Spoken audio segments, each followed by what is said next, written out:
Bonsoir à tous, mardi 6 mai, bienvenue dans le 7-8, votre édition d'information locale sur TV 78. Voici les titres. 3 ans après sa dernière édition, la BAP est de retour à Versailles. La 3e biennale d'architecture et de paysage s'est ouverte aujourd'hui sur le thème de la ville vivante. 9 expositions sont programmées jusqu'au 13 juillet dans des lieux emblématiques de la ville comme l'ancienne poste, l'espace Richaud ou encore le musée Lambinet. Le 17 mai prochain, la colline d'Elancourt ouvrira pour la première fois au public depuis les Jeux Olympiques de Paris 2024.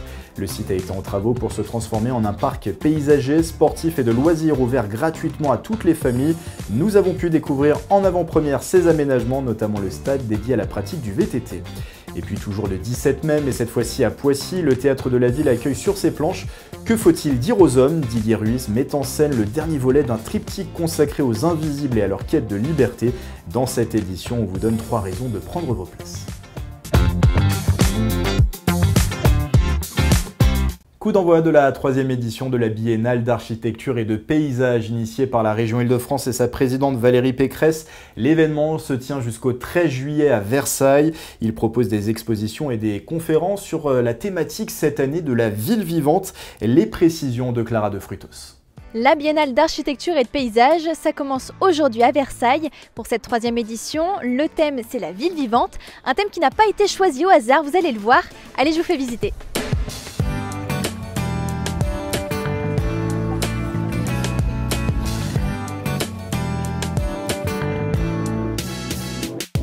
La préoccupation environnementale fait qu'on ne pense plus la ville de la même façon. On veut que les villes soient plus vertes, on veut que les bâtiments soient plus économes de l'énergie. À travers cette biennale d'architecture et de paysage qui en fait toute l'originalité, c'est marier ces deux approches. L'objectif évidemment c'est de montrer comment l'architecture et le paysage nous aident à relever les défis du 21e siècle. Pour répondre à ces enjeux, 9 expositions ont été imaginées. Par exemple, à l'École nationale supérieure d'architecture de Versailles, l'exposition 4 degrés Celsius entre toi et moi explore les modèles architecturaux des régions subtropicales et méditerranéennes pour inspirer les villes nordiques comme Paris, qui devraient connaître une augmentation de 4 degrés des températures d'ici 2100. Il y a une première partie de l'exposition qui est une forme de relecture, réanalyse des solutions d'autrefois. Et puis ensuite, on a invité 56 architectes contemporains qui travaillent déjà dans ces climats-là pour montrer, pour apprendre finalement à construire dans les années qui viennent pour résister à ces chaleurs. Un peu plus loin au musée Lambinet, l'exposition Changer les climats montre que l'aménagement de l'espace public peut répondre aux défis climatiques des environnements urbains. Par exemple à Arles, où on a réalisé la transformation d'un site ferroviaire, d'une friche industrielle, on a baissé la température ressentie de 20 degrés par la plantation de 80 000 plantes. Du coup, on sait scientifiquement que c'est possible de produire des microclimats.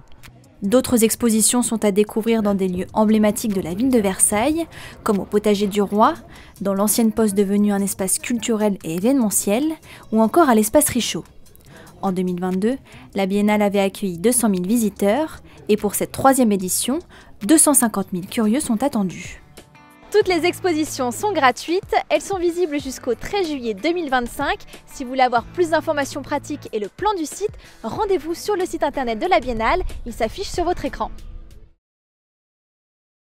J-11 avant la réouverture au public de la colline d'Elancourt. Hier, la communauté d'agglomération de Saint-Quentin en Yvelines invitait journalistes et influenceurs en avant-première pour découvrir les nouveaux aménagements du lieu, point culminant d'Île-de-France. Depuis fin septembre, le site qui a accueilli les épreuves de VTT de Paris 2024 a subi d'importants travaux.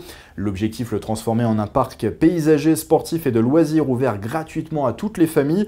Sur place, vous pourrez y retrouver notamment un stade de VTT avec des pistes colorées comme au ski selon votre niveau. Il y a aussi un pump track et des itinéraires piétons, un projet qui voit le jour dans le cadre de l'héritage des JO. On écoute le président de Saint-Quentin en Yvelines et maire d'Elancourt, Jean-Michel Fourgous. Il y a quand même beaucoup d'acteurs qui ont joué. Il y a bien sûr l'État, ils ont été des JO, vous avez la région, le département, Saint-Quentin. On a fait travailler tous ces gens-là ensemble et je veux dire que ça a été une réussite. Propos recueillis par Patrick Jacques de Dixmude et Mickaël Elmidoro et on reparlera de la réouverture de cette colline d'Elancourt dans le 7-8 la semaine prochaine. Mais on ouvre tout de suite une page culture dans cette édition.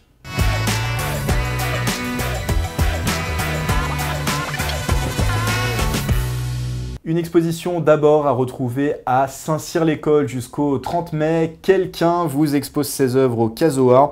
Le street artiste est connu pour ses motifs qui font penser à des labyrinthes. C'est ouvert les mercredis, vendredis et samedis. Quelqu'un sera même présent pour rencontrer le public le 24 mai de 14h à 17h. L'entrée est libre.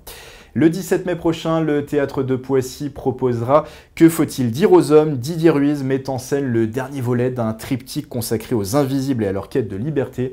Voici 3 bonnes raisons de prendre vos billets. C'est au micro de Mélanie Poquet. Bonjour, je suis Guylaine Dodane, je suis directrice du Théâtre de Poissy et je vais vous donner 3 bonnes raisons d'aller voir Que faut-il dire aux hommes au Théâtre de Poissy le 17 mai.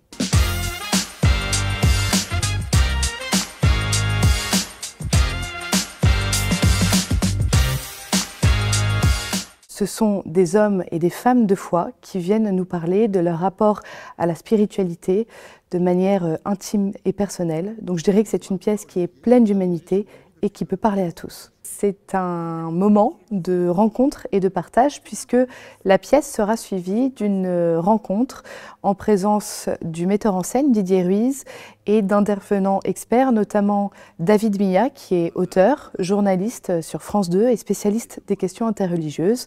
C'est une pièce d'un metteur en scène en vue dans le théâtre contemporain. Il s'appelle Didier Ruiz et il fait un travail passionnant.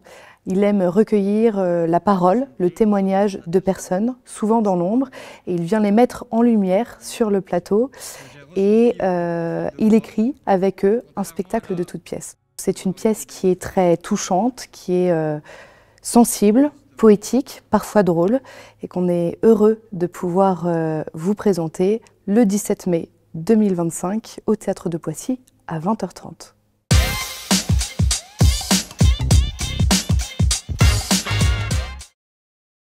Les commémorations des 80 ans du 8 mai 1945 marquant la fin de la Seconde Guerre mondiale approchent.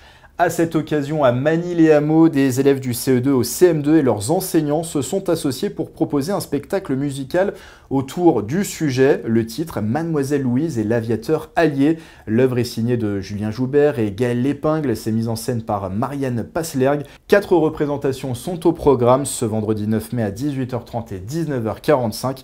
Et le mardi 3 juin aux mêmes horaires, c'est gratuit. Et puis du théâtre pour la bonne cause du côté de Montfort-l'Amaury, la troupe Libre en scène jouera ce samedi soir au Boléro le tour du monde en 80 jours. D'après le roman de Jules Verne, la mise en scène est signée Valérie Dupuis. Les fonds de ce spectacle organisé avec le Lions Club de Montfort-l'Amaury seront reversés pour la cause de l'autisme. Et début à 20h30, tarif de 20 €. Voilà, c'est la fin du 7-8. Merci de votre fidélité. Très belle soirée sur TV78.